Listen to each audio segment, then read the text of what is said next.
Hello everyone. तो आपका स्वागत है आज के नेक्स्ट लेक्चर और लास्ट लेक्चर के अंदर। आज हम पूर्ण आहुति डाल देंगे और पूर्ण आहुति के अंदर हम जो नीट का कंप्लीट क्रैश कोर्स है उसको कंप्लीट कर लेंगे।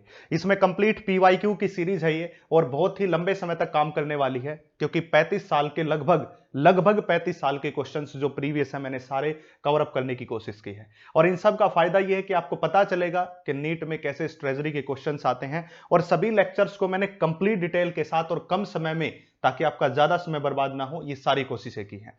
तो चलिए आज के लेक्चर को आगे बढ़ाते हैं और लास्ट आज सेमीकंडक्टर का जो टॉपिक है वो लास्ट होगा, और इसके ऊपर जो आपके सिलेबस के क्वेश्चंस है वो मैंने सारे कवर अप किए हैं। तो चैनल को लाइक कर लीजिए, शेयर कीजिए और सब्सक्राइब कीजिए, और सबसे फास्ट गति के साथ आपको 2025 का बैच भी मिलेगा और उसके अंदर आपके अब की बार केमिस्ट्री भी साथ मिलेगी। इसलिए अपने दोस्तों के साथ शेयर कीजिए, सेशन को लाइक कर दीजिए और सभी 1000 सब्सक्राइबर कंप्लीट करवा दीजिए, क्योंकि अभी हमारे 900 प्लस है। तो कृपा कीजिए ताकि हम आपके लिए ऐसे ऐसे कोर्स की जो है और ज्यादा फ्री ऑफ कॉस्ट, बिल्कुल बिना किसी पैसे के आगे बढ़ा सके। तो सबसे पहला क्वेश्चन जो है आपका इंट्रिंसिक सेमीकंडक्टर की बात कर रहे हैं उसके ऊपर है। तो जो question is that A carbon and silicon both have same lattice constant. जब आप कार्बन और सिलिकॉन को ध्यान से देखते हो तो दोनों का सेम लैटिस कांस्टेंट स्ट्रक्चर है, having 4 bonding electron in each. However carbon is insulator and where silicon is intrinsic semiconductor. This is because, questions का कहना है, ध्यान से समझिए, एक कार्बन है और एक सिलिकॉन है। जब कार्बन और सिलिकॉन की बात करते हो तो दोनों के आउटर मोस्ट में 4 इलेक्ट्रॉन है, कार्बन के, सिलिकॉन पर। जो आपका सिलिकॉन है वो इंट्रिंसिक सेमीकंडक्टर में आ गया और कार्बन इंसुलेटर के अंदर आ गया। ऐसा क्यों?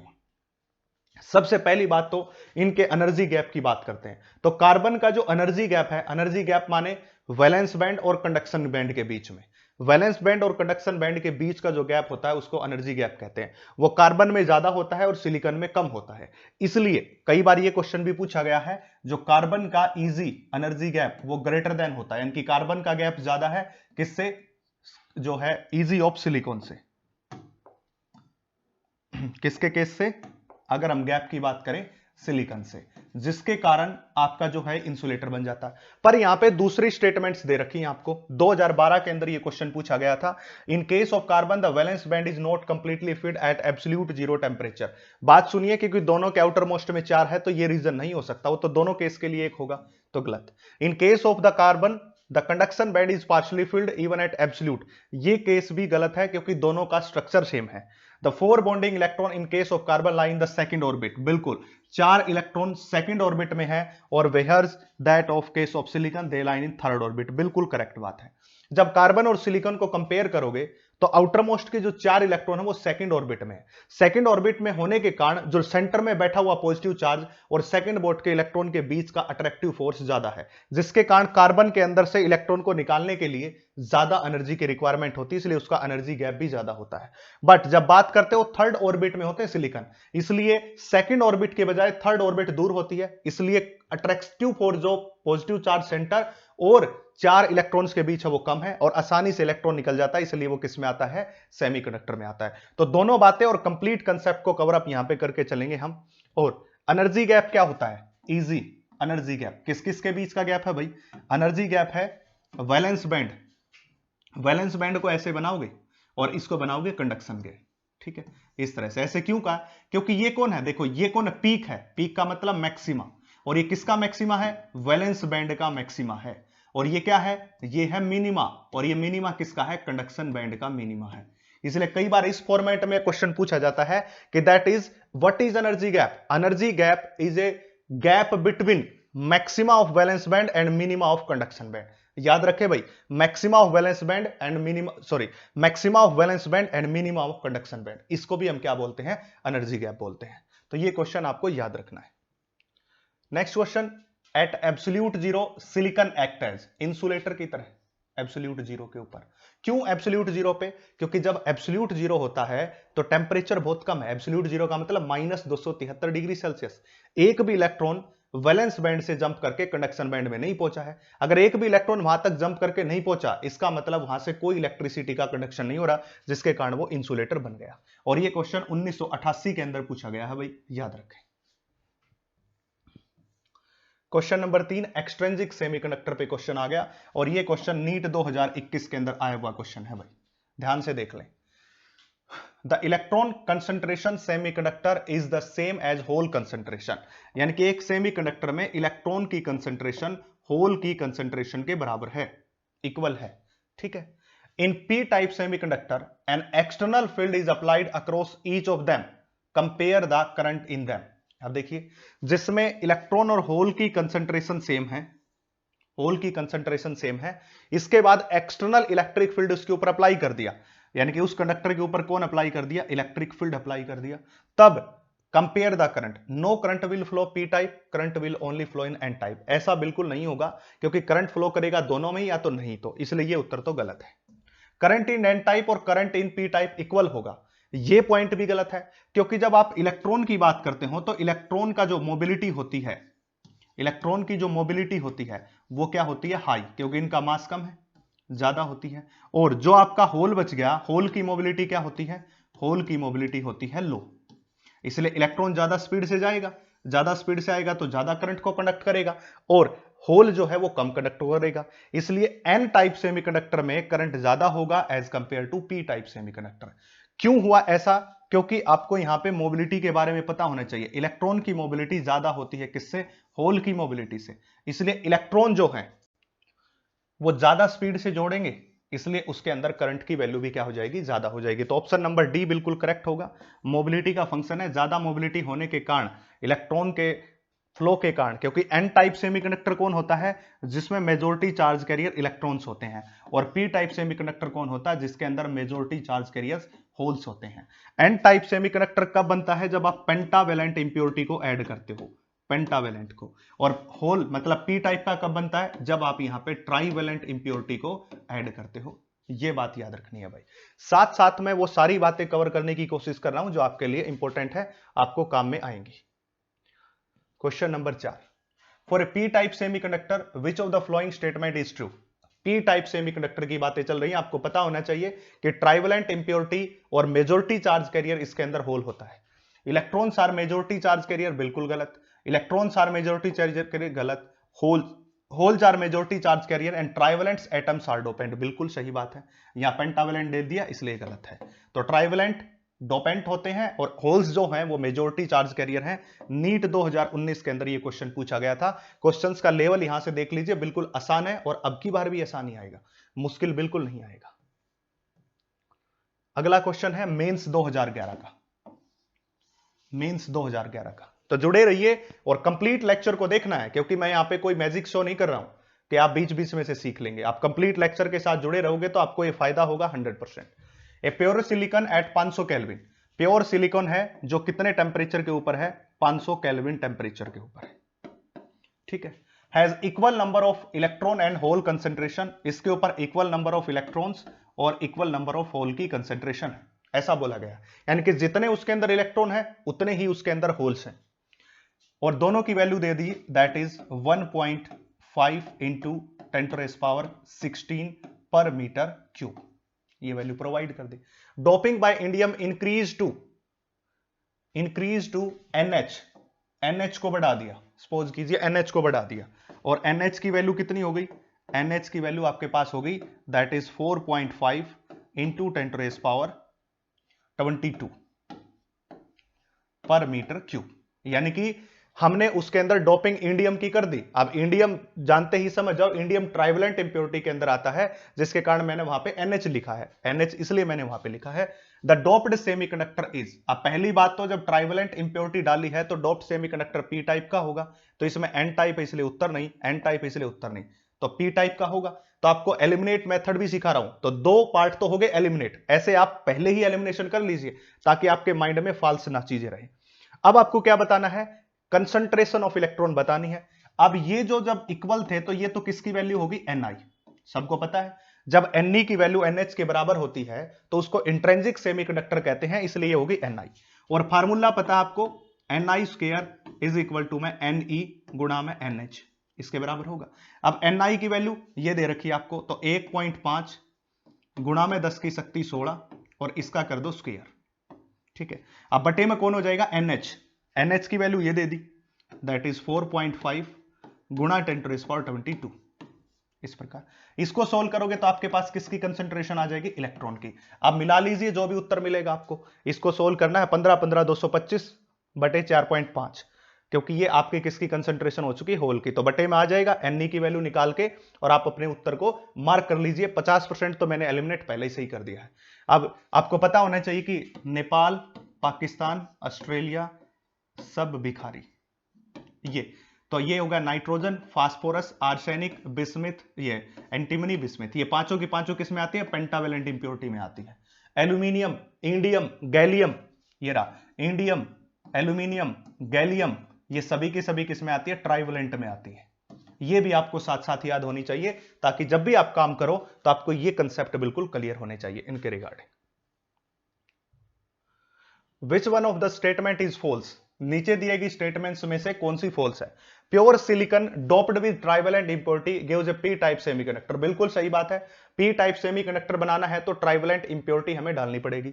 Majority carrier in N types are holes. बिल्कुल गलत स्टेटमेंट यही है। गलत पूछिए इन्होंने, गलत, तो गलत स्टेटमेंट यही है, क्योंकि एन टाइप सेमीकंडक्टर में जो मेजॉरिटी चार्ज कैरियर्स हैं वो इलेक्ट्रॉन्स होते हैं, न कि होल्स होते हैं। इसलिए दूसरी स्टेटमेंट गलत। 2010 के पेपर में ये क्वेश्चन में आया हुआ है। In energy band diagram of material as shown here.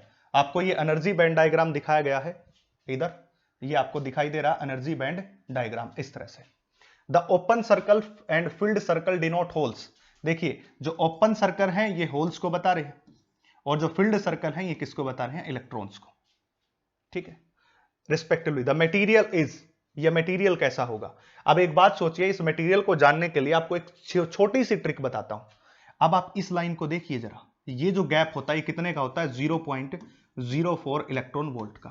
Valence band थोड़ा ऊपर चलाएगा और ये पी टाइप में जाता है भाई, पी टाइप के अंदर जाता है। आपको पता है ये कौन सा लेवल बना है? एक्सेप्टर लेवल बना है। और एक्सेप्टर लेवल बना है इसलिए कैसा कंडक्टर? ये पी टाइप का कंडक्टर हो गया, 2007 के अंदर बना हुआ है। अगर ये यहां ना होकर यहां होता, मतलब ऊपर होता, ये ऐसे इस लाइन के ऊपर होता, तो ये क्या होता? डोनर होता। ये कौन होता? डोनर होता। और इसलिए ये कौन सा कंडक्टर होता? एन टाइप होता फिर। ठीक है, डोनर में कौन बनता है? N type. और यहां कौन बनेगा? एक्सेप्टर टाइप बनेगा। इसको एक्सेप्टर टाइप भी बोला जाता है। और पी टाइप का सेमीकंडक्टर बनेगा। ऊपर होता डोनर और एन टाइप का होता। तो साथ साथ कवरेज में कर रहा हूं इसीलिए। When n type semiconductor is heated, जब n टाइप सेमीकंडक्टर को हीट कर दिया जाए तो क्या होगा? Number of electrons increase while that of holes decrease. Number of holes increase while that of electron decrease. Number of electrons and holes are remain same. Number of electrons holes increase equally. सही बात है। आप n type semiconductor को गर्म कर दीजिए। गर्म करने के बाद क्या होगा? मान लिया जाए आपके पास n टाइप का सेमीकंडक्टर है, उनके बीच ये बॉन्ड बना हुआ है, तो गर्म करते ही ये बॉन्ड ब्रेक होगा। ब्रेक करते ही 2 इलेक्ट्रॉन फ्री, उसी साथ में 2 होल्स भी तो फ्री होंगे। अगर 2 इलेक्ट्रॉन फ्री हो रहे हैं तो 2 होल्स भी फ्री होंगे। इसलिए इक्वल नंबर ऑफ इलेक्ट्रॉन्स और होल्स क्या हो जाएंगे? फ्री हो जाएंगे। इसलिए डी का उत्तर बिल्कुल सही है। 1989 के अंदर ये क्वेश्चन आया हुआ था, तो ये आपको ध्यान रखना है इन बातों का। तो 1989 का पूछा गया क्वेश्चन है। अगला statement, question number PN junction diode पे 9। अब क्वेश्चन किस पे आ गए हैं? पीएन जंक्शन डायोड पे क्वेश्चन आ चुके हैं। देखिए, the increase in the width of depletion region. PN junction diode की डिप्लीशन रीजन को बढ़ा रहा है, विड्थ को इंक्रीज कर रहा है। In a PN junction diode is due to, अब बढ़ेगी कब? जब रिवर्स बायसिंग होगी तब बढ़ेगी। और इंक्रीज कब होती है? सॉरी, डिक्रीज कब होती है? फॉरवर्ड बायस में। इंक्रीज कब होती है? रिवर्स बायस में। नीट 2020 का क्वेश्चन है। यानी कि जब आपको पीएन जंक्शन डायोड दिखाई देता है इस तरह से, जैसे पी टाइप है, ये एन टाइप है, तो इसमें कौन होंगे? पॉजिटिव, इसमें कौन होंगे? Negative electron. तो यहां एक नेगेटिव की लेयर बनेगी, यहां एक पॉजिटिव की लेयर बनेगी। और ये जो आपकी डिप्लीशन विड्थ है ये डिक्रीज होती है, इसकी वैल्यू डिक्रीज होती है किसमें? फॉरवर्ड बायस में। पर width of depletion region increase कर रहा है, और ये किसमें होता है? रिवर्स बायसिंग के केस में होता है। केवल नीट 2020 के अंदर ये पूछा गया प्रश्न है, याद रखें। The barrier potential of PN junction depend upon, जो आपका बैरियर पोटेंशियल है वीबी जिसकी बात कर रहे हो, जो बीच में बना है, यानी कि अब ये नेगेटिव और पॉजिटिव के कारण एक जो पोटेंशियल बना है बैरियर, इसी को हम क्या कहते हैं? वीबी कहते हैं। ये किस चीज पे डिपेंड करता है? सबसे पहले टाइप ऑफ सेमीकंडक्टर मटेरियल, बिल्कुल टाइप ऑफ सेमीकंडक्टर मटेरियल पे डिपेंड करता है। जैसे पता होगा जर्मेनियम और सिलिकॉन का कंपैरिजन करें तो जर्मेनियम का होता है 0.3 वोल्ट और सिलिकॉन का होता है 0.7 वोल्ट। ये जो एनर्जी गैप है, जो आपका ये बैरियर पोटेंशियल है, इसके बराबर। ठीक है, अगर एनर्जी गैप की बात करें तो एनर्जी गैप जो होता है 0.72 वोल्ट होता है किसका, जर्मेनियम का, और 1.1 वोल्ट होता है किसका, सिलिकॉन का। पजल होने की जरूरत नहीं है भाई, पजल होने की जरूरत नहीं है, ये तो क्या है, बैरियर पोटेंशियल। ठीक है, और एक बात हमेशा याद रखना, जर्मेनियम का हमेशा कम होता है भाई, सिलिकॉन से जर्मेनियम का हमेशा कम होता है, ये बात याद रखना। तो जर्मेनियम का बैरियर पोटेंशियल 0.3 वोल्ट और सिलिकॉन का 0.7 वोल्ट। अगर आपसे एनर्जी गैप पूछ लिया जाए तो 0.72 वोल्ट जर्मेनियम का और 1.1 इलेक्ट्रॉन वोल्ट किसका हो जाएगा, जो है सिलिकॉन का हो जाएगा। इस तरह से तो इस पे डिपेंड करेगी, अमाउंट ऑफ डोपिंग पे डिपेंड करेगी और टेम्परेचर, तीनों पे डिपेंड करती है भाई। 2014 के अंदर पूछा गया क्वेश्चन है, डी इसका उत्तर हो जाएगा, पहली, दूसरी और तीसरी तीनों पे डिपेंड करती है। In unbiased PN junction diode, biasing अभी नहीं की है, मतलब वो फॉरवर्ड या रिवर्स बाइसिंग नहीं की है, केवल अनबायस्ड है। Hole diffuse from P region to N region because of, holes P region से एन रीजन में जाते हैं due to attraction of free electron of N region, higher hole concentration in P region. अब higher hole concentration होगी P region में N region से, तभी तो क्या करेंगे, होल डिफ्यूज करेंगे, क्योंकि डिफ्यूजन का प्रोसेस केवल और केवल किसके कारण होता है, कंसंट्रेशन ग्रेडियंट के कारण होता है। जैसे आप कभी भी अपने अगर परफ्यूम की बोतल को किसी कॉर्नर में ओपन कर दो रूम के, तो वो पूरे रूम में फैल जाएगी, क्यों, क्योंकि बोतल के अंदर परफ्यूम की कंसंट्रेशन ज्यादा, भार कम है। और बट जो ड्रिफ्ट करंट होता है वो इलेक्ट्रिक फील्ड के कारण बनता है, पर डिफ्यूजन करंट किसके कारण होता है, ड्यू टू कंसंट्रेशन डिफरेंस के कारण होता है। और ये कर्नाटका नीट 2013 के अंदर क्वेश्चन आया हुआ है, ध्यान दे भाई इस क्वेश्चन के ऊपर भी। अगला क्वेश्चन ध्यान दे जनता, in PN junction higher potential at N side and low potential at P side. अब देखिए पीएन जंक्शन को ध्यान से देखो, ये पीएन जंक्शन रहा, ये पीएन जंक्शन रहा, ये पी टाइप का, ये एन टाइप का। ध्यान दे भाई जनता, इसके पास पॉजिटिव चार्ज और इसके पास नेगेटिव चार्ज, यहां पे जो लेयर बनेगी वो नेगेटिव की लेयर बनेगी और यहां पे जो लेयर बनेगी वो पॉजिटिव की लेयर बनेगी, इसलिए यहां पे एक बैरियर पोटेंशियल सेट हो जाता है। तो जो एन साइड है ये हायर पोटेंशियल पे और पी साइड क्या हो गया, लोअर पोटेंशियल पे। तो high potential at P side ना, P and N both have same undetermined high potential at N side, N side के ऊपर हाई पोटेंशियल और लो पोटेंशियल किस पे हो जाएगा, P साइड पे। ये इस बात से प्रूव होता है P और N के बारे में, इस बात से। ठीक है भाई, तो P और N से हमें यहां से पता चल गया है भाई। Next question, the depletion layer consist of, जो आपकी डिप्लीशन लेयर होती है वो किससे बनी हुई होती है, डिप्लीशन लेयर, डिप्लीशन लेयर में इमोबाइल्स आयंस होते हैं भाई, मोबाइल नहीं होते, इमोबाइल। 1999 के अंदर आया हुआ क्वेश्चन है कि जो डिप्लीशन लेयर होती है वो किससे बनी होती है, तो वो इमोबाइल आयन से बनी हुई होती है।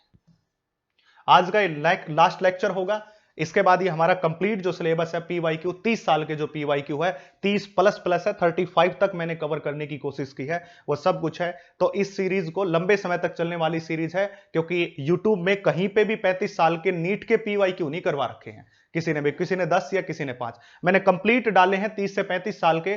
सभी बच्चे इसको अच्छे से करें, गारंटीड बात है कि आपको ये जो है एग्जाम के अंदर हेल्प करेगी, आपके मार्क्स को बढ़ाने में हेल्प करेगी। The depletion layer in the PN junction region is caused by, the depletion layer in the PN junction is caused by drift of holes, diffusion of charge carrier, migration of impurity और drift of electron। Holes के drift के कारण नहीं होता, diffusion of charge carrier के कारण depletion layer बनता है 1991 में। कैसे बनता है, ध्यान रखना इस बात को।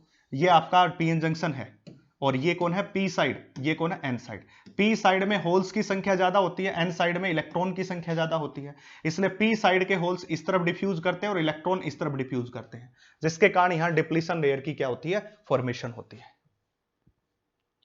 सेमीकंडक्टर डायोड पे अगला क्वेश्चन है, question number 15, in PN junction diode change in temperature due to heating. क्या कहता है कि अगर आपका एक पीएन जंक्शन डायोड है, उसको आपने बहुत लंबे समय तक चला दिया, तो उसके बाद वो डायोड हीट करना शुरू हो जाएगा। हीट करने से क्या इंपैक्ट आएगा, affect only reverse resistance, affect only forward resistance, does not affect PN junction, affect VI characteristics of PN junction.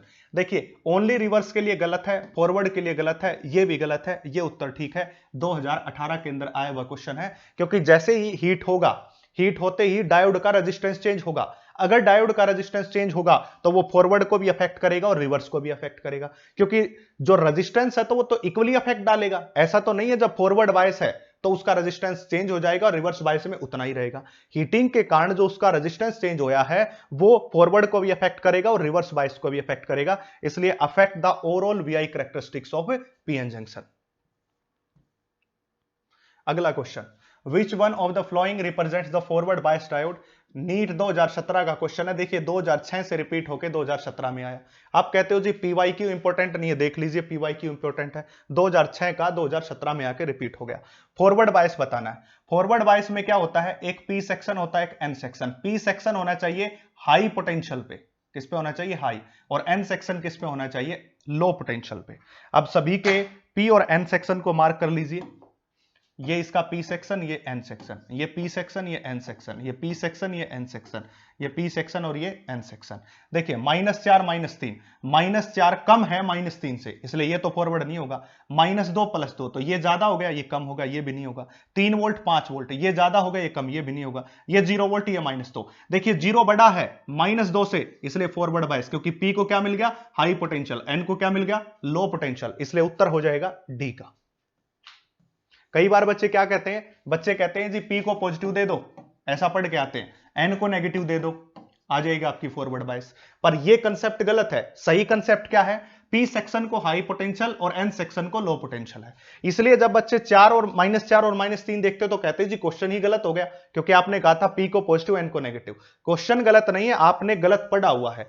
P को हाई पोटेंशियल चाहिए, -4 और -3 की वैल्यू में बड़ी होती है -3 और छोटा है -4, इसलिए पी को मिल गया लो पोटेंशियल, तो ये होगा रिवर्स बायस। हमसे पूछा गया फॉरवर्ड बायस, इसलिए हमने चारों ऑप्शन में से ये देखना है कि हाई पोटेंशियल पी को कहां मिला और लो पोटेंशियल कब मिला, इस प्रकार से। तो आपको पॉजिटिव नेगेटिव के चक्कर में नहीं जाना, हाई और लो पोटेंशियल के चक्कर में रहना है।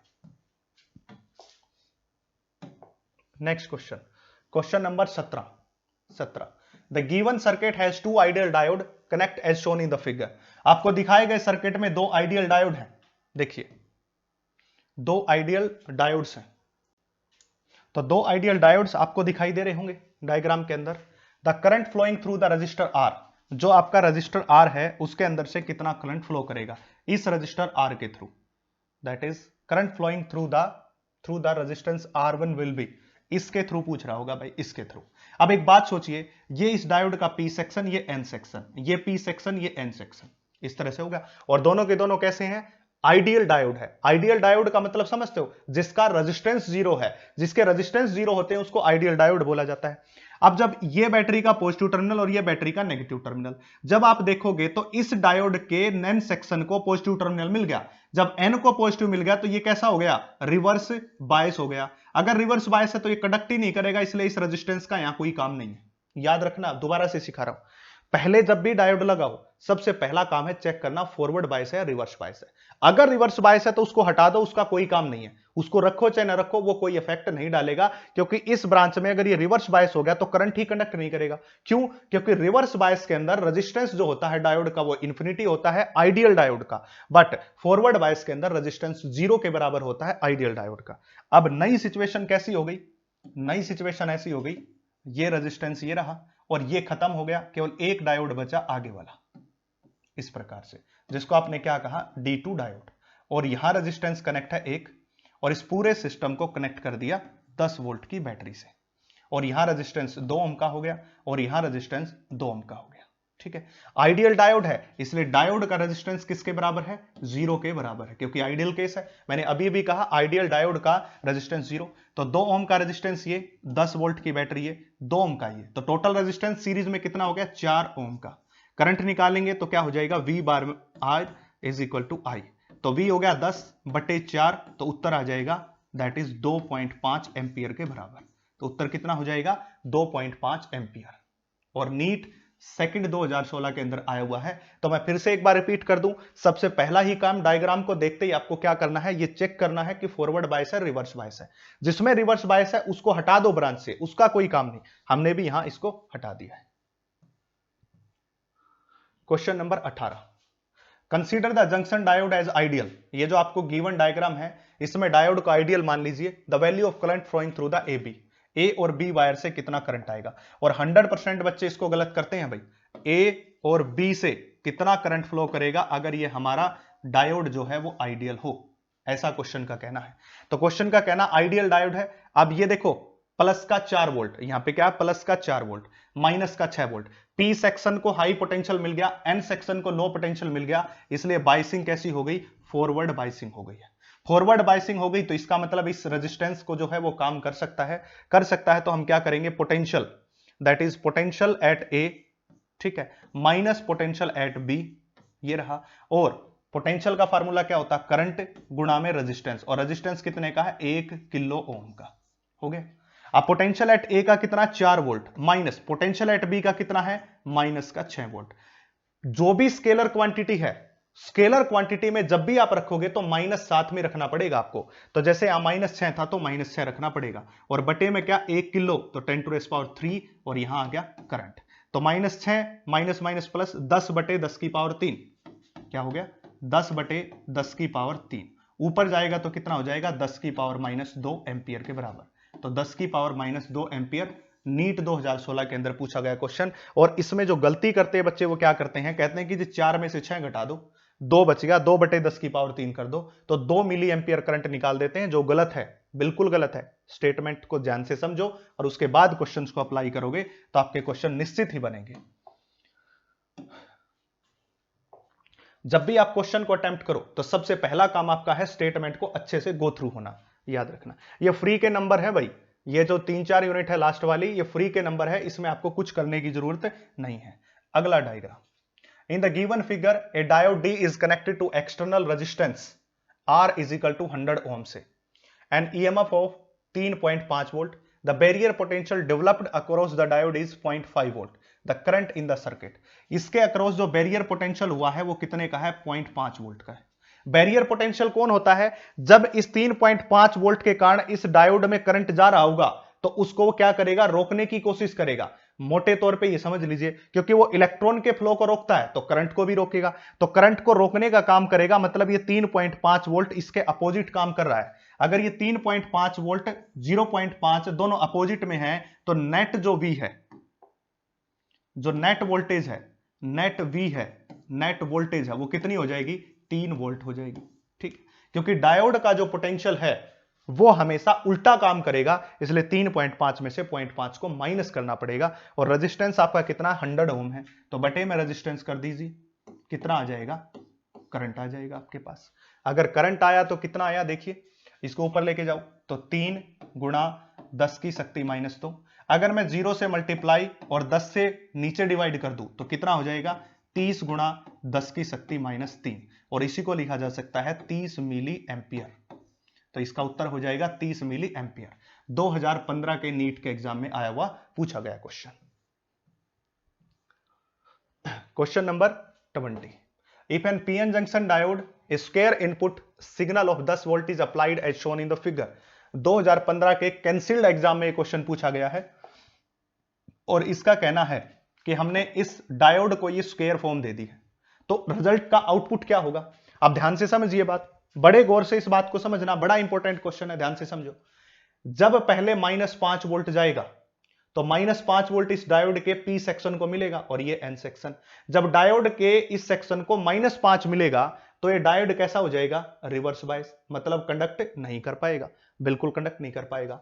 तो इस आधे तक, तो यहां तक तो क्या होगा, इस नीचे के लिए 0, आउटपुट में 0 मिला क्योंकि रिवर्स बायस है। जैसे ही इस पॉइंट के बाद इसको पॉजिटिव वैल्यू मिली, जैसे ही इसको पॉजिटिव वैल्यू मिली तो ये जो है पॉजिटिव हो गया, इसके कारण पी को पॉजिटिव मिला और ये बन गया फॉरवर्ड बायस। फॉरवर्ड बायस करते ही ये कंडक्ट करेगा और कंडक्ट करके 0.5 तक रहेगा।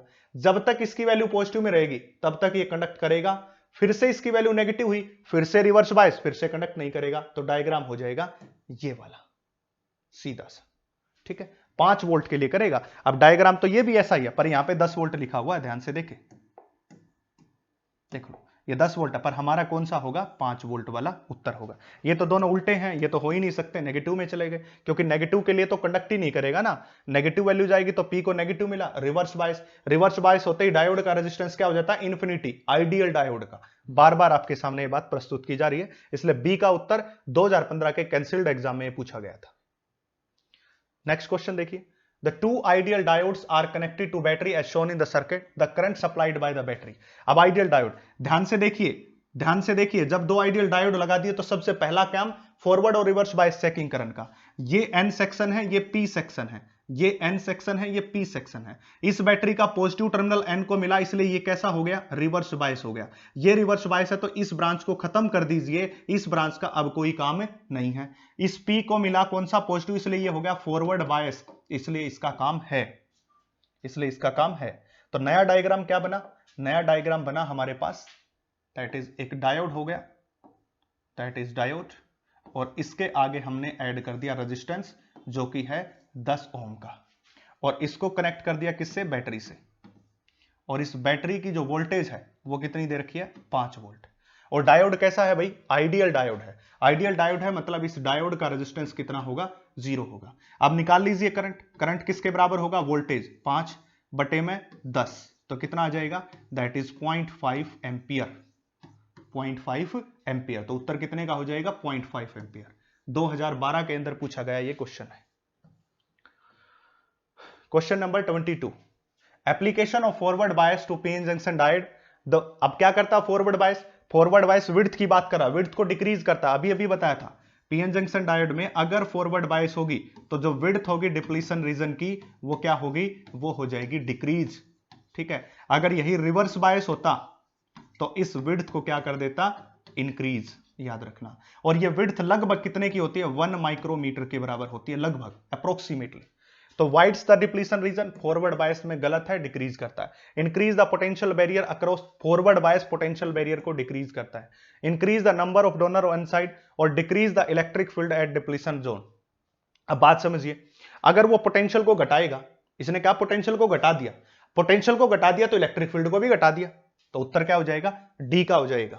तो क्या करेगा, इलेक्ट्रिक फील्ड को डिक्रीज कर देगा। क्यों कर देगा, इस बात को ध्यान से समझ लीजिए, क्योंकि जब फॉरवर्ड बायस होता है तो फॉरवर्ड बायस क्या करता है, विड्थ को डिक्रीज करता है और बैरियर पोटेंशियल को भी डिक्रीज करता है, कम करता है फॉरवर्ड बायस। इसीलिए तो इलेक्ट्रॉन जंप कर पाते हैं, क्योंकि उसकी बैरियर की पोटेंशियल की जो हाइट है पहले इतनी थी, अब फॉरवर्ड बायस होते ही कम कर दी, अब इलेक्ट्रॉन आसानी से जंप कर जाएंगे, तो करंट मूव करेगा, रेजिस्टेंस कम हो जाएगा। बट जब रिवर्स बायस होती है तो इसी विड्थ को बढ़ा दिया जाता है, अब बढ़ा दिया तो इलेक्ट्रॉन का जंप करना मुश्किल, इसलिए रेजिस्टेंस क्या होगा, इंफिनिटी के बराबर, और इलेक्ट्रिक फील्ड क्या करेगा, वहां पे बढ़ जाएगा।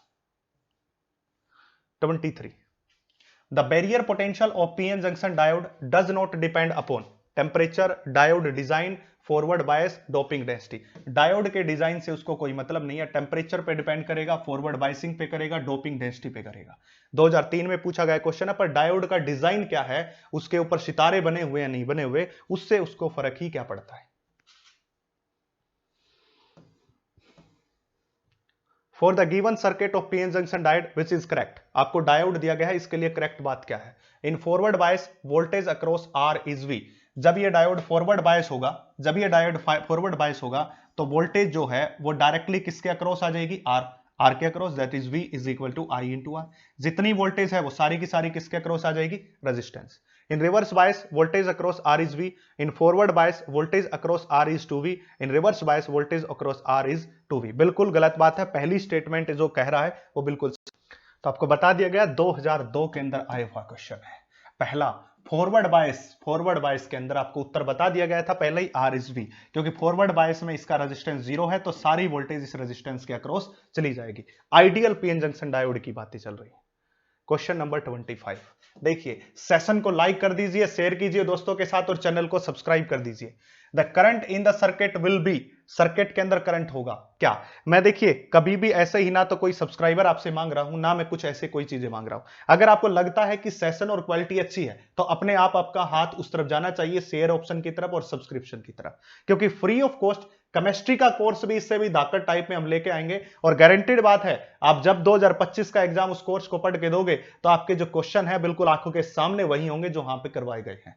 बिल्कुल एक बिल्कुल सूत्र में बांध के आपको फिजिक्स और केमिस्ट्री करवाई जाएगी। याद रखना, अब की बार हम केमिस्ट्री का कोर्स भी लॉन्च करेंगे फिजिक्स के साथ साथ।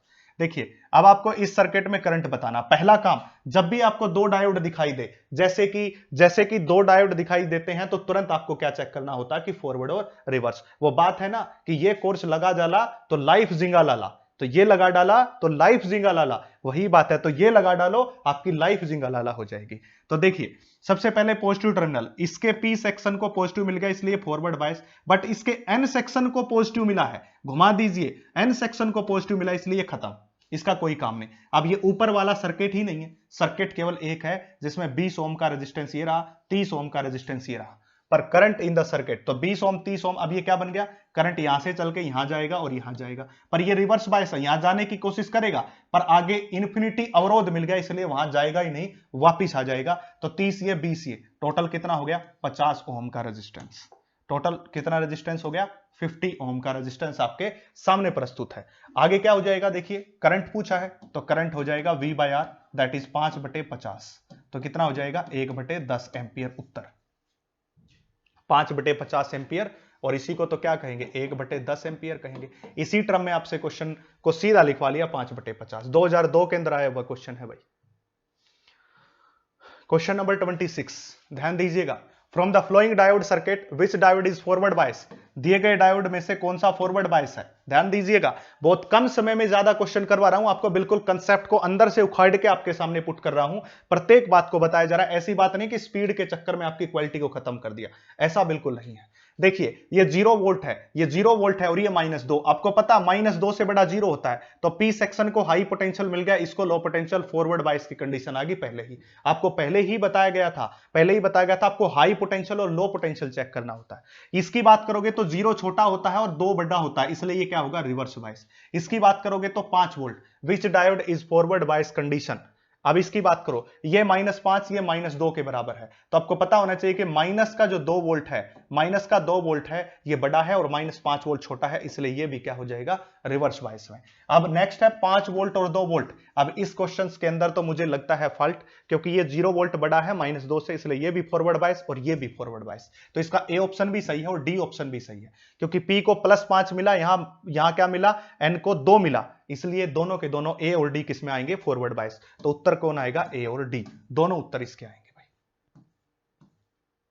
Question number 27 in the forward बायस, अगर आप फॉरवर्ड बायस की बात करते हो, the width of potential barrier in PN junction, forward bias में विड्थ ऑफ पोटेंशियल बैरियर 4-5 बार बता चुका हूं, हमेशा डिक्रीज होती है, 1999 में पूछा गया क्वेश्चन है, रिवर्स बायस में इंक्रीज होती है, फॉरवर्ड बायस में डिक्रीज होती है, 1000 बार लिखवा चुका हूं बातें।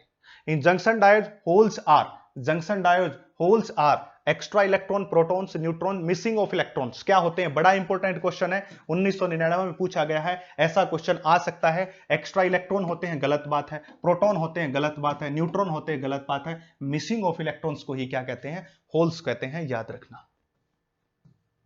क्वेश्चन नंबर 29 का, the cause of potential barrier in PN junction diode, potential barrier के बनने का कारण क्या है, डिफ्यूजन होता है किसका, हायर कंसंट्रेशन वाली चीजों का, होल्स का पी सेक्शन से और इलेक्ट्रॉन का एन सेक्शन से, depletion of negative charge near the junction, concentration of positive charge near the junction, depletion of positive charge and near the junction, concentration of positive and negative charge near the junction, concentration of positive and negative charge near the junction. एक का नहीं होता, एक का नहीं होता, इसका एक का नहीं होता, इन तीनों ऑप्शन में कह रहा है तो पॉजिटिव या नेगेटिव, बट दोनों का होता है, पॉजिटिव का और नेगेटिव का नियर द जंक्शन। 1998 में पूछा गया क्वेश्चन है, आपको बार बार डायग्राम दिखाया भी गया है, फिर से दिखा देता हूं, ये जंक्शन है, ये पी सेक्शन, ये एन सेक्शन, यहां नेगेटिव चार्ज की लेयर बनती है, यहां पॉजिटिव की बनती है, और इनके बीच एक बैरियर पोटेंशियल होता है जिसको वीबी कहते हैं। तो एक पॉजिटिव और नेगेटिव दोनों की लेयर बनी, इसलिए उत्तर भी दोनों वाला ही होगा। Question number 30, A semiconductor device is connected in A series circuit with battery, एक सेमीकंडक्टर डिवाइस को जोड़ दिया है सीरीज सर्किट में बैटरी के साथ, and a resistance, a current found to be pass through the circuit, if polarity of battery is reversed the current drop to almost zero, the device may be, क्या हो सकता है वो, PN junction ना, गलत बात, ये तो नहीं हो सकता, एन इंट्रिंसिक सेमीकंडक्टर, ए पीएन जंक्शन, ये रहा उत्तर, पीएन जंक्शन, ऐसा ही तो होता है। अब खेल गया आपसे, क्या कह रहा है, पहले कह रहा है कि आपको एक डायोड है, इस डायोड में एक रेजिस्टेंस है, इसको जोड़ दिया इस तरह से, ठीक है, तो जब इस पॉजिटिव को इस पी सेक्शन से जोड़ दिया गया तो बायसिंग कैसी होगी, फॉरवर्ड बाइसिंग हो गई। अब पोलैरिटी को रिवर्स कर दिया, रिवर्स करते यहां नेगेटिव यहां पॉजिटिव, मतलब ये हो गया रिवर्स बायस, और रिवर्स बायस करते ही डायोड रुक जाएगा, इंफिनिटी रेजिस्टेंस हो जाएगा, करंट फ्लो नहीं करेगा, जीरो के बराबर हो जाएगा। तो ये प्रॉपर्टी, ये कैरेक्टरिस्टिक्स तो पीएन जंक्शन की है। देखो क्वेश्चन को कैसे बना दिया गया, क्वेश्चन पीएन जंक्शन का ही स्टेटमेंट के रूप में टाइप कर दिया गया, 1998 में पूछा गया प्रश्न है ये भी से। Question number 31, the diode used in the circuit shown in the figure has constant voltage drop 0.5 volt. जो इस डायोड की वोल्टेज ड्रॉप है वो कितनी है, 0.5 वोल्ट के बराबर है, ठीक है। At all current and maximum power rating is 100 millivolt, power rating कितनी है, दैट इज 100 मिलीवोल्ट के बराबर है। And what should be the value of resistor R connected in series with diode for obtaining maximum current. Question को समझिए भाई, बड़ा important question है, बड़े ध्यान से समझना है आपको। क्या कह रहा है, आपके पास एक डायोड है, एक रेजिस्टेंस है, डायोड का P section positive terminal of battery से, इसलिए फॉरवर्ड बायस है, यहां कोई डरने की जरूरत नहीं है, सर्किट क्लोज नहीं हो रहा है। अब 0.5 वोल्ट का ड्रॉप है, पर इसके अक्रॉस जो पावर है वो आपको कितनी दी गई है, दैट इज 100 मिलीवोल्ट के बराबर। क्वेश्चन ने पूछा इस सीरीज के थ्रू कितना करंट जाएगा, इस सीरीज सर्किट में कितना करंट जाएगा, ये बात पूछ रहा है। अब एक बात सोचिए, आप ध्यान से सोचिए इस बात को, बड़े अच्छे गौर तरीके से सोचिए। इस डायोड का वोल्टेज 0.5 और इसकी पावर 100 मिलीवोल्ट, तो पावर का फार्मूला क्या होता है, V स्क्वायर डिवाइडेड बाय में रेजिस्टेंस। तो यहां से रेजिस्टेंस मिल सकता है, किसका रेजिस्टेंस मिल सकता है, डायोड का। इनडायरेक्टली तौर पे इसने ये बोल दिया कि ये जो डायोड है ये आइडियल डायोड नहीं है, वो स्टेटमेंट के थ्रू समझना पड़ेगा, क्योंकि वहां पे पावर रेटिंग 100 मिलीवोल्ट है, तो इसका मतलब उसकी पावर दे रखी, उसकी वोल्टेज दे रखी, तो कोई ना कोई रेजिस्टेंस होगा इसका, तो वो कितना आएगा, V स्क्वायर दैट इज 0.5 गुणा में 0.5, ये हो गया, बटे में पावर कितनी 100 मिली, और मिली के नाम का 10⁻³ लगा दिया गया। 100 से ये जाएगा तो कितना बचेगा, 10 की शक्ति -1। सोल्व कर लीजिए रेजिस्टेंस ऑफ डायोड के लिए, ये ऊपर जाएगा तो प्लस का हो जाएगा, तो 0.5 गुणा 0.5 और गुणा में 10, इस प्रकार से, तो ये हो जाएगा 5 5 5 25, 2.5 ओम का रेजिस्टेंस। मतलब इनडायरेक्टली तौर पे बोल दिया इस डायोड का रेजिस्टेंस कितना है, 2.5 है।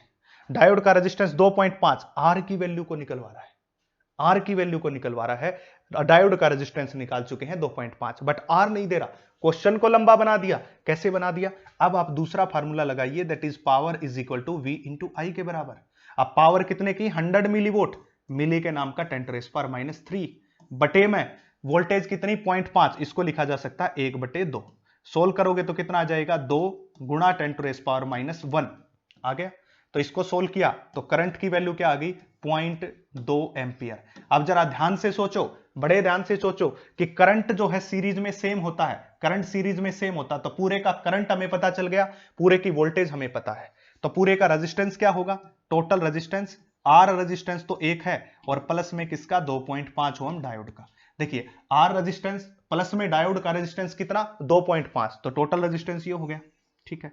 टोटल करंट ये हो गया क्योंकि सीरीज में करंट सेम है। टोटल वोल्टेज 1.5 हो गई, तो वोल्टेज के बाद 1.5, करंट कितना 0.2 एम्पियर, 0.2 एम्पियर गुणा में कौन, रेजिस्टेंस आर प्लस में 2.5 ओम, बटे में करो तो 15/2, इस पॉइंट से ये पॉइंट गया तो कितना आ गया 7.5, इसमें से 2.5 घटा दीजिए, 2.5 घटा दोगे तो कितना आ जाएगा 5 ओम, मतलब इस रजिस्टर की वैल्यू कितनी रही होगी, 5 ओम रही होगी। तो इस रजिस्टर की वैल्यू कितनी रही होगी, 5 ओम रही होगी। तो पहला काम क्या किया, फिर से क्वेश्चन को समझाता हूं, आर की वैल्यू पूछ रहा है, तो पहला काम आपको पावर दी है, वोल्टेज दी है, रेजिस्टेंस निकाल लो। दूसरा काम करंट निकाल लो, इसी डायोड का, और सीरीज में करंट सेम होता है और रेजिस्टेंस डायरेक्ट हेड होते हैं, इसलिए टोटल रेजिस्टेंस हो गया ये, करंट हो गया ये, वोल्टेज दे रखी है, ओम्स का नियम लगा के सोल्व करके एक आर निकालना है, एक ही वेरिएबल है। क्वेश्चन नंबर 32, बड़े मजेदार तरीके से पढ़ते रहिए, बड़े खुश मिजाज होकर पढ़ते रहिए, कोई टेंशन लेने की जरूरत नहीं है। आप चैनल के साथ जुड़िए, हमारे के साथ, मैं आपको नीट के ऐसे ऐसे ट्रिक्स और ऐसी ऐसी चीजें सिखाऊंगा कि आप कहोगे कि वाह सर क्या पढ़ा दिया है। और फिर मैं एक बार कहता हूं कि जैसे आपने सुना है कि ये लगा डाला तो लाइफ जिंगा लाला, उसके बाद आपको कुछ करने की जरूरत नहीं है, ठीक है।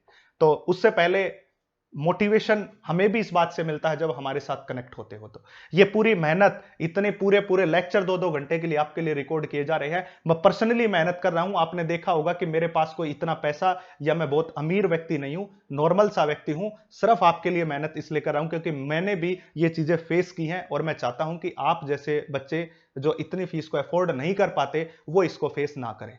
बस उसी कोर्स को प्रोवाइड करने के लिए बहुत सस्ते, मैं तो कहता हूं फ्री ऑफ कॉस्ट दे रहे हैं। कोई पैसा आपसे नहीं ले रहे और ना कभी लेंगे पैसा इतना कि बहुत सारा पैसा, वो हमें लेने की कोई इच्छा नहीं है कि बहुत सारा पैसा हमारे कमाने की इच्छा नहीं है। ठीक है। Forward bias of PN junction, which one of the flowing figure correctly depict the direction of flow of carrier. Direction of flow की बात कर रहा है कैरियर्स की। अब एक बात सोचिए, ए में देखो, ए में पी सेक्शन है और एन सेक्शन है, और बी में क्या है इस प्रकार, which of the flowing figures correctly depict the direction of flow of carriers. अब एक बात सोचिए, फ्लो ऑफ कैरियर की बात करते हो तो इस पूरे फिगर के अलग अलग डायरेक्शन को देखना है। सबसे पहला, ये पी सेक्शन है, ये एन सेक्शन है। पी सेक्शन से होल इस तरफ जाएंगे और जिस डायरेक्शन में होल जाते हैं उसी डायरेक्शन में करंट होता है, पर एन सेक्शन से इलेक्ट्रॉन जाएंगे इस तरफ तो करंट आएगा इस तरफ, तो करंट क्या आएगा इस तरफ आएगा। अब देखिए दूसरा फिगर, अब फॉरवर्ड बायसिंग में किसकी बात पूछ रहा है, correct direction of flow of carriers, not a current. Carriers की फ्लो की बात कर रहा है भाई, करंट की बात नहीं कर रहा। करंट होता तो अलग बात। अब फॉरवर्ड बायस में इस पॉजिटिव के कारण यहां जो पॉजिटिव उनका रिपल्सन होगा तो इस डायरेक्शन में, और इलेक्ट्रॉन इस डायरेक्शन में जाएंगे। इस प्रकार हो गया, तो ऑप्शन नंबर बी करेक्ट। अगर ये करंट के लिए पूछता तो पहला ठीक हो जाता, कैरियर के लिए पूछ रहा है तो दूसरा, करंट के लिए होता तो पहला ऑप्शन ठीक हो जाता। याद रखिए बात। Junction diode as a rectifier, ये एप्लीकेशन है। The peak voltage in the output, the peak voltage in the output of half wave rectifier feed with sinusoidal signal without filter is 10 volt।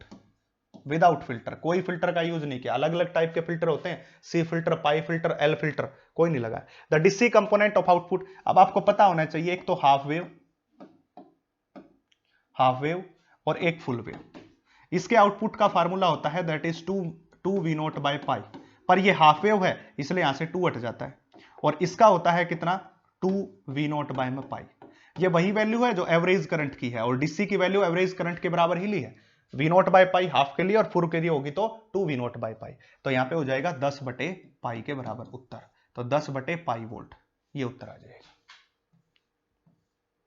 34, if a full wave rectifier circuit is operating from 50 hertz means the fundamental frequency in ripple will be, the full wave rectifier circuit is operating from 50 hertz means full wave rectifier 50 hertz main से काम कर रहा है, the fundamental frequency in ripple will be, जो ripple factor होगा उसकी fundamental frequency की बातें चल रही। तो क्या होगा भाई, 50 hertz means fundamental frequency of ripple will be, आपको पता है फुल वेव रेक्टिफायर में फ्रीक्वेंसी हो जाती है डबल, तो 2 गुणा 50 कितना हो जाएगा 100 हर्ट्ज हो जाएगा। हाफ वेव रेक्टिफायर होता HWR होता तो ये रहता कितना ही 50 ही, और फुल वेव रेक्टिफायर में क्या हो जाता है डबल हो जाता है। इस बात को आपको याद रखना है। 35, a PN junction diode can be used as, अभी अभी पढ़ा रेक्टिफायर के रूप में यूज कर लो, अभी तो पढ़ रहे PN junction diode as rectifier. 36, LED light emitting diode, ये तुम्हारे सिलेबस में है भाई, लॉजिक गेट भी सिलेबस में है, आपकी बार ये डाल रखे। In LEDs constructed from PN junction using as gallium arsenic phosphide, ये कंपाउंड है भाई, पूरा कंपाउंड बना दिया गया, कंपाउंडल स्टेट में है। एलिमेंटल स्टेट में कौन होता है सिलिकॉन और germanium. The energy gap is 1.9, इसका एनर्जी जो गैप है वो दे रखा है 1.9 इलेक्ट्रॉन वोल्ट के बराबर। ठीक है। The wavelength of light emitted is equal to, अब एनर्जी गैप का फार्मूला किसके बराबर होता है hc डिवाइडेड बाय में लैम्डा, इसके बराबर। पर हम ये फार्मूला यूज नहीं करेंगे क्योंकि हमें पता है एनर्जी इज इक्वल टू में 12375 बटे में वेवलेंथ किस में रखी जाए एंगस्ट्रॉम में, तो उत्तर किस में आएगा इलेक्ट्रॉन वोल्ट में।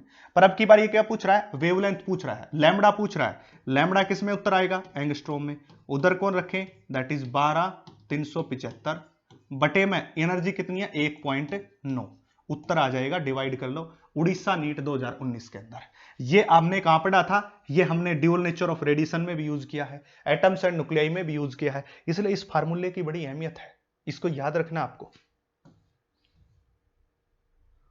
आपको ग्राफ दिया गया है। सबसे पहले तो ये ग्राफ देखते ही समझ जाओ, ये ग्राफ देखते ही समझ जाओ, ये ग्राफ किसका है? सोलर सेल का है, ठीक है, सोलर सेल का है। ओपन सर्किट वोल्टेज है ए पॉइंट के ऊपर, शॉर्ट सर्किट करंट है बी के ऊपर। देखिए शॉर्ट सर्किट करंट यहां पे, ओपन सर्किट वोल्टेज ये रही, ओपन सर्किट वोल्टेज मतलब करंट जीरो वोल्टेज है, शॉर्ट सर्किट करंट मतलब वोल्टेज जीरो करंट है, इस प्रकार। तो it is a VI characteristics for solar cell where A represent the open circuit voltage, B represent the short circuit current। सही statement है। And A and B represent open circuit voltage current respectively। गलत है। It is photodiode, photodiode की तो वैसे नहीं है, LED की वैसे नहीं है किसकी? ये सोलर सेल की। तो पहला उत्तर इसका बिल्कुल ठीक हो गया। क्वेश्चन नंबर 38 देखिए, a zener diode having breakdown voltage equal to 15 volt, इसकी ब्रेकडाउन वोल्ट कितनी है? 15 वोल्ट के बराबर है। Is used in voltage regulator circuit, the current through the diode, इसके थ्रू कितना करंट होगा, जिसको हम क्या कह सकते हैं? I Z, current through zener diode. इस बैटरी से टोटल करंट कितना चला? आई, इसमें से एक हिस्सा इसमें चला गया और एक हिस्सा इसमें चला गया, आई एल के बराबर। दो हिस्से कर दिए ना इस आई करंट के, एक आई एल और एक आई जेड, दो हिस्से कर दिए, एक हिस्सा इसमें से गया, एक हिस्सा इसमें से गया, ऐसे ही हुआ होगा। अगर ऐसा हुआ है तो ये 15 वोल्ट है और ये इसके पैरेलल में, और पैरेलल में वोल्टेज क्या रहती है? सेम। तो इसके अक्रॉस भी कितना रहा होगा? 15 वोल्ट रहा होगा। इस रेजिस्टेंस की वोल्टेज 15 और इसका रेजिस्टेंस 1 ओम, करंट निकाल दो 15 बटे में आर, आर की वैल्यू है 10⁻3। ये क्या आ गया? करंट आ गया, कौन? Load current. तो कितना आ गया? दैट इज 15, ये 10⁻⁴ ऊपर जाएगा तो -3, इसलिए 15 मिली एंपियर किसकी वैल्यू आ गई? 15 मिली एंपियर आ गई लोड करंट की वैल्यू। 15 मिली एंपियर किसकी आ गई भाई? लोड करंट की वैल्यू। अब ये देखिए 250 ओम का रेजिस्टेंस ये रहा, 20 वोल्ट की बैटरी ये रहा, और 15 वोल्टेज किसकी है? डायोड की है। तो 20 में से 15 गया, कितना बचा? 5 वोल्ट नेट वोल्टेज। क्यों? क्योंकि 15 वोल्ट इसके अक्रॉस, मतलब इसका बैरियर पोटेंशियल दिखा रहा है। तो 20 में से 15 गए, कितना बचा? 5, और बटे में रेजिस्टेंस कितना है भाई? 250 ओम का है। इक्वल टू कौन आ जाएगा? टोटल करंट आई आ जाएगा। इसी सर्किट में से करंट जा रहा है तो टोटल करंट ही आएगा आई के बराबर। आई के बराबर आएगा तो ध्यान दीजिएगा, यह आ जाएगा कितना? 50। 1/50 को सोल्व करोगे तो इसको लिखा जा सकता है 1/5 गुणा 10, इसको लिखा जा सकता है दैट इज 0.2 गुणा में 10⁻⁻1। इसको चेंज करेंगे तो ये आ जाएगा 20 मिली एंपियर। ठीक है, क्या आ गया? 20 मिली एंपियर। किसकी वैल्यू आ गई? आई की वैल्यू आ गई। टोटल करंट क्या था? टोटल करंट हमारे पास था that is load current plus में जीनर करंट, यही तो है। Load current plus Zener current. हमें किसका पता करना है? हमें पता करना है जीनर करंट को। तो करंट टोटल कितना? 20 मिली एंपियर। लोड करंट कितना निकाला था? 15, इसको माइनस कर दीजिए तो नेट आ गया आपके पास 5 मिली एंपियर। तो उत्तर कितना होगा भाई? 5 मिली एंपियर के बराबर। मेंस 2011 के अंदर पूछा गया क्वेश्चन है भाई। A PN photodiode is fabricated from semiconductor with band gap 2.5। Band gap दे रखा है कितने का? 2.5 इलेक्ट्रॉन वोल्ट का। It can detect signal of wavelength, किस सिग्नल की वेवलेंथ को ये डिटेक्ट कर पाएगा? तो उसके लिए हम याद रखेंगे, फार्मूला लगाएंगे, और फार्मूला हमारे पास क्या रहेगा? That is lambda is equal to, round off में ले रहा हूं भाई की बार, 12400 बटे में 2.5, और उत्तर आएगा एंगस्ट्रॉम में 2.5। इसके नाम की जीरो ऊपर ले जाओ तो 124,00। चाहे इसको आप लिख लो एग्जैक्ट लिख लो, उससे भी आ जाएगा उत्तर। दैट इज 12,375 बटे में 2.5 को 25 और इसका 10 गया ऊपर। तो 25 पंजा 125 नहीं, 25 चौक 100, 23 बच गया, 23 के साथ आ गया 7, तो ये बन गया 237। तो 25 निमा 225 ये आ गया, 12 बच गया, 12 के साथ आ गया 5, तो 25 पंजा 125 और इसके साथ आ गई 0, तो 4950 एंगस्ट्रॉम आ गया। जब डिवाइड करोगे तो उत्तर क्या आ गया? 4950 एंगस्ट्रॉम। अब 4950 एंगस्ट्रॉम आ गया तो it can detect A signal of wavelength, किसको करेगा ये? 4950 एंगस्ट्रॉम आ गई हमारे पास। जब 4950 की बात करोगे तो 4000 नैनोमीटर 4950 से छोटा है, 4000 एंगस्ट्रॉम भी 4950 एंगस्ट्रॉम से छोटा है, और 6000 नैनोमीटर और 6000 एंगस्ट्रॉम, तो उत्तर 6000 एंगस्ट्रॉम है, उससे बड़ी वेवलेंथ है भाई। तो 6000 एंगस्ट्रॉम उससे बड़ी है, पर 4000 एंगस्ट्रॉम इससे छोटी है, तो इसलिए 4000 एंगस्ट्रॉम को तो एक्साइट कर सकता है। 6 तो उससे बड़ी हो गई ना, 6000 एंगस्ट्रॉम 4950 एंगस्ट्रॉम से बड़ी हो गई है। जब 4950 एंगस्ट्रॉम से बड़ी हो गई तो उससे एक्साइट नहीं कर सकता। एक्साइट किसको कर सकता है? छोटी को। इसलिए उत्तर क्या हो जाएगा? सी वाला। 2009 के अंदर ये क्वेश्चन जो है पूछा गया था कि 6000 एंगस्ट्रॉम तो बड़ी है इसलिए एक्साइट नहीं कर पाएगा, इसको कर पाएगा। Question number 40। A PN photodiode is made up of material with band gap. उसका बैंड गैप दे रखा फिर से। बैंड गैप मतलब ईजी की वैल्यू दे रखी है 2 electron volt. And the minimum frequency of radiation that can B absorbed by material is. Absorbed by material, कितनी फ्रीक्वेंसी को एब्जॉर्ब किया जा सकता है? अब बैंड गैप का फार्मूला है, इसको आप बदल लो h इंटू न्यू के अंदर, फ्रीक्वेंसी इसके बराबर। अब ईजी की वैल्यू है 2, पर हमें चाहिए हार्ट्ज मतलब एसआई में, तो इलेक्ट्रॉन वोल्ट को चेंज करोगे जूल में तो यहां पे लग जाएगा साथ में माइनस का 19, और बटे में क्या कर दो? Planck's constant 6.6 into 10⁻34। तो यहां क्या मिल जाएगी आपको? फ्रीक्वेंसी। इस प्रकार तो ये क्या आ जाएगी? आपकी फ्रीक्वेंसी आ जाएगी। उत्तर देख लेना जो मैच करेगा। 2008 के अंदर ये क्वेश्चन पूछा गया है। Zener diode is used for producing oscillation in oscillator rectification stabilization के लिए। Zener diode as a stabilizer के रूप में। In PN junction photocell the value of photo electromotive force produced by the monochromatic light is proportional to. अब question का मतलब समझिए। The zener diode the photo value of photo electromotive force produced the monochromatic light photo electric. तो the barrier voltage at the PN junction, intensity of light falling on the cell, frequency and voltage. In PN junction the value of photo electromotive force produced by monochromatic light. देखो photo electromotive force किसके proportional होगा? वो होगा intensity of light falling on the cell, क्योंकि जितनी ज्यादा intensity उसके ऊपर फॉल्स होगी उतने ही उसके अंदर से करंट की वैल्यू, फोटो इलेक्ट्रॉन्स की वैल्यू ज्यादा बनती जाएगी। मतलब फोटो इलेक्ट्रोमोटिव फोर्स, याद रखे ये किसका नाम है? ये ईएमएफ का नाम है भाई, ईएमएफ का नाम है। तो जितना ज्यादा करंट बनेगा उतनी ही ज्यादा वोल्टेज बन जाएगी। डिजिटल इलेक्ट्रॉनिक्स के अंदर आ गए हैं भाई।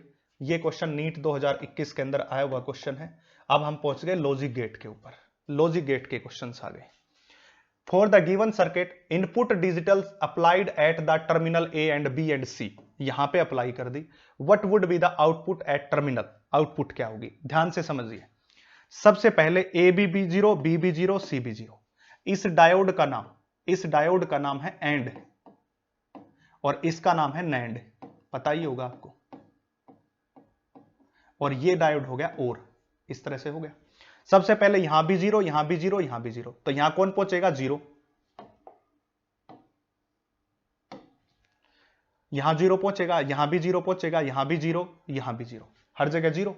जब हर जगह जीरो पहुंचेगा तो ये जीरो और जीरो का एंड होगा तो कितना आएगा? जीरो। जीरो और जीरो का एंड होगा, फिर उसके ऊपर नोट लगा दिया, समझते होगे ना? एंड है ए डॉट बी और इसके ऊपर डॉट लगा दिया तो इसको क्या कहते हैं? नैंड कहते हैं। तो जीरो जीरो का डॉट प्रोडक्ट जीरो, उसके ऊपर नोट लगा दिया तो क्या आएगा? 1 आएगा। अब 0 + 1 से कितना बनेगा? 1 के बराबर बनेगा। 0 + 1 से कितना बनेगा? 1। तो पहला जो केस है उसका आउटपुट हो गया 1 के बराबर, यहां लिख लेता हूं। अब दूसरे आउटपुट की बात करता हूं। अब दूसरा केस, सबको लिख दिया था, अब मैं दूसरे केस की बात करता हूं। दूसरा केस हो गया क्या? दूसरा केस हो गया ये 1, ये 0, ये 1, ऐसे ही है। देखो ये ऊपर जा गया और यहां जाके ये क्या हो गया?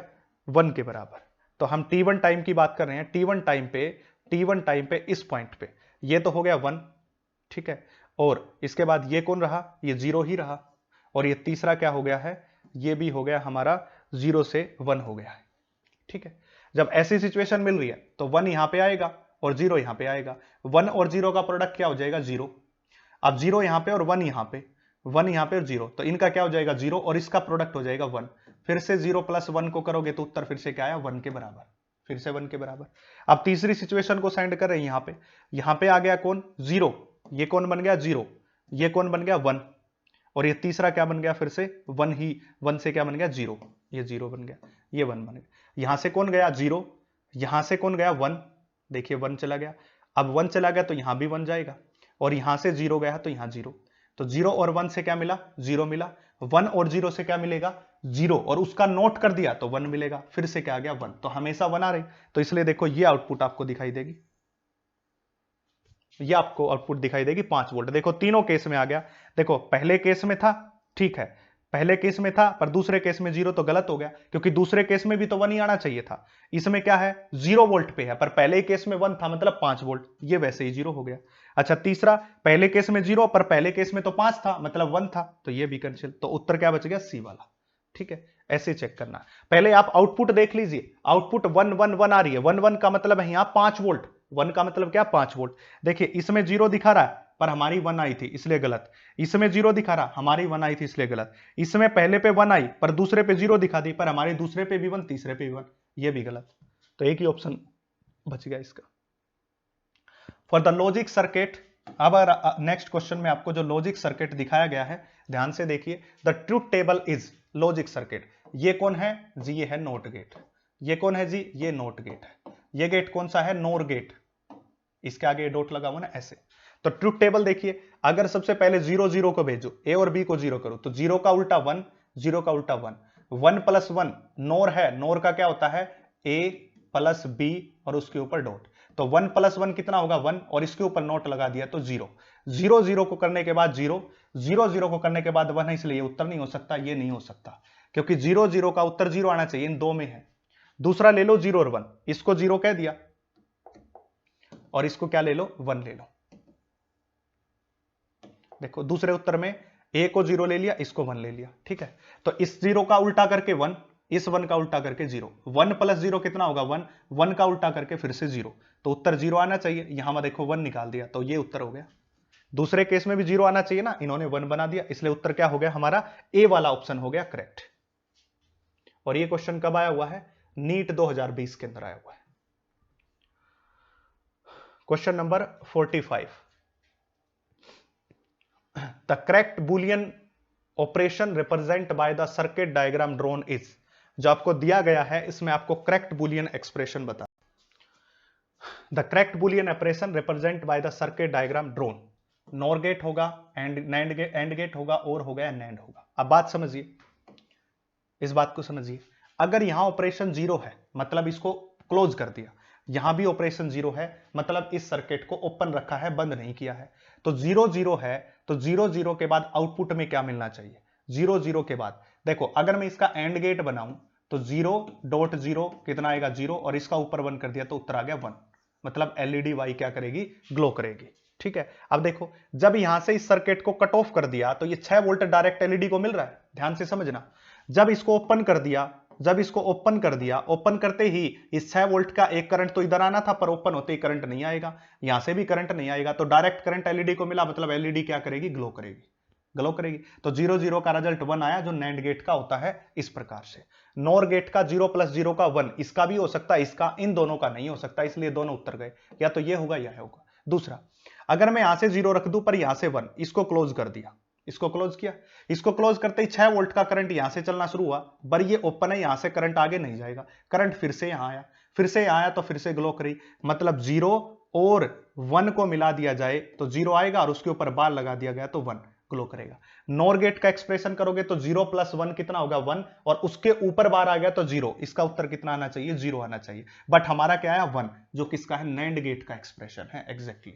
नीट 2019 का। कैसे चेक करना है, इसको ओपन कीजिए, इसको ओपन कीजिए, 6 वोल्ट बैटरी से जो करंट चलेगा, ये ओपन होने के कारण करंट नहीं गया, सारा करंट यहां से आ गया, मतलब एलईडी ग्लो करेगी। दूसरा केस, जब यहां पे इसको क्लोज कर दिया, इसको ओपन कर दिया, ऐसे इसको 1 दे दिया, इसको 0, तो आप करंट तो आएगा, यहां तक चल के यहां तक आएगा, पर आपके सर्किट कंप्लीट नहीं है, इसलिए फिर से एलईडी के थ्रू जाएगा, इसके थ्रू कोई करंट नहीं होगा, तो फिर से क्या आएगा, एलईडी ग्लो, और ये केस केवल नैंड गेट के हैं हमारे, इसलिए। In the combination of the flowing gates, the output y can be written in terms of input a and b। किस तरह से, नीट 2018 का क्वेश्चन है, कैसे लिखा जा सकता है। अब एक ही टर्म में मान लिया जाए ए दिया है, तो यहां डायरेक्ट ए पहुंचेगा,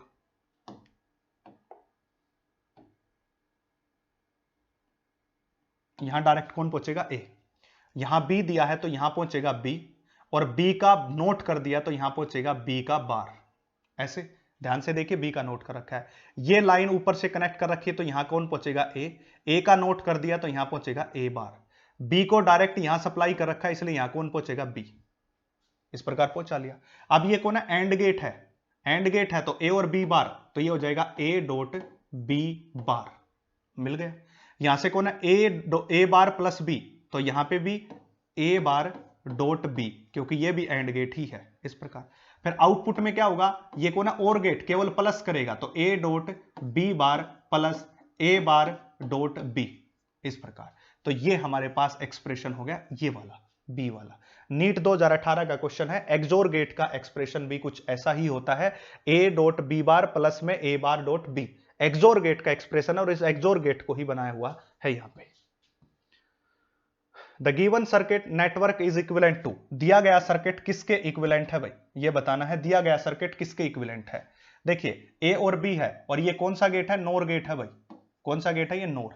ये कौन सा है, ये नोट गेट हो गया, क्यों, क्योंकि इसके आउटपुट को जोड़ दिया गया, आउटपुट को जोड़ते ही कौन सा गेट बन जाता है, नोट गेट बन जाता है भाई।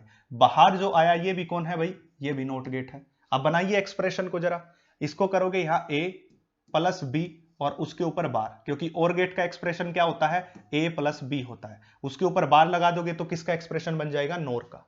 अब ए प्लस बी बार था, इसके ऊपर नोट गेट लगा दिया, तो ए प्लस बी बार, एक और बार लग गया, एक और बार लगते ही एक बार दूसरे को कैंसिल आउट कर देगा, इसलिए बचा ए प्लस बी बचा।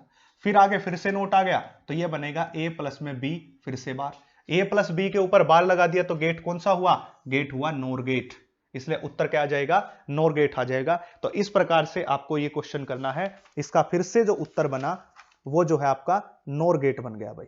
तो ये अगला क्वेश्चन था हमारा, नोर गेट हो गया। तो नोर गेट नेक्स्ट क्वेश्चन, ये नीट 2017 का है। नेक्स्ट क्वेश्चन, अब अगला क्वेश्चन जो है वो नीट 2016 के अंदर आया हुआ है। देखिए, what is the output Y in the flowing circuit, पूरे सर्किट में आउटपुट वाई क्या होगी, all the three inputs A B C are zero and then one. सबसे पहले जीरो है, जीरो है, जीरो है, तीनों के दोनों जीरो है। अब ये कौन है, एंड गेट है, तो जीरो जीरो का कितना आएगा, जीरो ही आएगा, क्योंकि एंड गेट है। और ये जीरो डायरेक्ट यहां पहुंच गई। ये कौन है, नैंड गेट है, ध्यान रखना भाई, ये कौन है, नैंड गेट। तो जीरो इंटू जीरो जीरो, और ऊपर बार लगा दिया तो कितना बन जाएगा, वन। तो पहला केस तो किसका हो जाएगा, वन का। तो पहले केस में जीरो है और पहले केस में जीरो है यहां पे, क्योंकि पहले केस में उत्तर क्या आना चाहिए, वन, पहले की स्टेटमेंट का उत्तर वन, पर यहां भी जीरो, यहां भी जीरो नहीं हो सकता, इन दोनों में से हो सकता है। अब दूसरे वन वन कर दिए, ये भी वन, ये भी वन, ये भी वन, वन इंटू वन का उत्तर यहां वन आया, डायरेक्ट यहां वन पहुंचा, फिर वन डॉट वन इसके ऊपर बार, तो उत्तर क्या आना चाहिए, दूसरे का जीरो, तो दूसरे का जीरो यहां है। ये नीट 2016 के अंदर आया हुआ क्वेश्चन है भाई। आपको जस्ट एक्सप्रेशन पता होना चाहिए। To get output one from the flowing circuit, एक आउटपुट प्राप्त करनी है, या आउटपुट में हमें एक चाहिए। The correct choice for the input is, कौन सी चॉइस होगी। देखो, ये कौन सा गेट है, और गेट है, ये कौन सा गेट है, एंड गेट है। सबसे पहले तो आपको पहचान होनी चाहिए, देखते ही कौन सा गेट है। अगर मैं यहां जीरो जीरो दूं, जीरो जीरो दूं, जीरो, देखो इस ऑप्शन से उठाना पड़ेगा, ए को वन दो, बी को वन दो, ठीक है, और सी को दे दो जीरो। इसको वन वन दिया तो और गेट में वन प्लस वन करके वन आएगा, इसका जीरो यहां पहुंच गया, वन इंटू जीरो का एंड करोगे तो जीरो आएगा, तो ये ऑप्शन तो नहीं हो सकता। दूसरा ऑप्शन, ए को वन, बी को जीरो, ए को वन, बी को जीरो, और सी को क्या दे दिया, वन दे दिया। ए को वन, इसको ये, तो वन प्लस जीरो का उत्तर कितना आएगा, वन आएगा। यहां से डायरेक्ट कौन पहुंच गया, वन, तो वन इंटू वन का उत्तर क्या आएगा, वन, तो ऑप्शन नंबर बी करेक्ट हो गया। अब ये कहां कहां रिपीट हुआ, 2016 में आया, उससे पहले 2012 में आया, उससे पहले 2010 में आया, देख लो, तीन जगह आया हुआ क्वेश्चन है ये। The output x of the logic circuit shown in the figure, दिए गए फिगर में से आउटपुट एक्स क्या होगी, जान लीजिए। ये कौन सा गेट है, ये है नैंड गेट। जान लीजिए ये कौन सा गेट है, नोट गेट। जब नैंड गेट की इनपुट को कनेक्ट कर दो, जब नैंड गेट की इनपुट को जोड़ दो, तो वो किस में कन्वर्ट हो जाता है, नोट गेट में कन्वर्ट हो जाता है, जब नैंड गेट की इनपुट को जोड़ दिया जाए तो। अब देखो, ए और B logic in the output X, अब देखो ए और बी है, एंड ये कौन है, नैंड गेट, तो ए डॉट बी, इसके ऊपर नोट लगा दो, तो यही तो नैंड गेट का एक्सप्रेशन होता है। अब ये कौन है, नोट, इसके ऊपर एक और नोट आ गया, तो ए डॉट बी के ऊपर एक नोट था, एक और खत्म कर देगा तो क्या बना देगा, ए डॉट बी, और किसका एक्सप्रेशन है ये, ए डॉट बी, तो x is equal to A dot B. अब यहां पे क्या किया गया है, ये दो एक्सप्रेशन को कनेक्ट किया गया है, केवल दो चीजों को यहां पे आपको कनेक्ट करके दिखा दिया गया है, और इसलिए जो आपका उत्तर है वो क्या आ गया, ए डॉट बी के बराबर। Next question, the figure shows logic circuit with two inputs A and B, आपको दो इनपुट दे दी ए और बी के बराबर, एंड द आउटपुट है सी, यहीं पे दिखाई गई, ध्यान से पढ़ ले, इनपुट ए एंड बी है और आउटपुट कौन है, सी के बराबर है। The voltage wave from across A and B C are given, दी गई है। द लॉजिक सर्किट गेट, ध्यान से समझो, ये कौन है जीरो, ये कौन है जीरो, दोनों जीरो जीरो है, आउटपुट भी जीरो आई, यही बात है।